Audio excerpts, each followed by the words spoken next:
ভাই এই দেখেন এই প্যাকেজটা মাত্র 120 টাকা। এটা কি মুরগি? এটা রোস্ট। মুরগি রোস্ট। ভাই এর একটা রোস্ট শোনেন, এই স্ট্রিট ফুডে পারলে এর একটা রোস্ট দেখাক।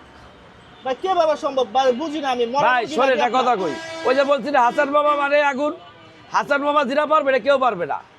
এই প্যাকেজটা মাত্র 120 টাকা।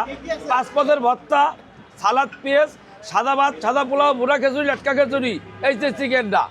ভাই মুরগি তো ঠিক আছে, মরা মুরগি না তো আবার? ভাই অরিজিনাল মুরগি, এটা অরিজিনাল। বুঝেন কিন্তু ভাই বড়া মুরগি বেচলে কি এত সুর এতই হইতো, কাস্টমাররা খাচ্ছে না, দেখতেছেন না? মাত্র 120 টাকা। তো এক পিস মাত্র 120 টাকা। হ্যাঁ একটা লেকের পিসের দাম তো 120 টাকা। ঠিক আছে ভাই, আপনার কথা আমরা যে করলাম সীমিত লাভ করি, সেল বেশি। ঠিক আছে, এটা খাইতে হলে কই আসতে হবে? এটা খাইতে হলে আইতে হবে মিরপুর 2 শিরাবাংলা স্টেডিয়ামের 4 নম্বর গেটের পাশে হাসান বাবার ব্রেড হাউস। হাসান মানে হাসান বাবা মানে আগুন, হাসান মানে আগুন। হাসান বাবা মানে আগুন।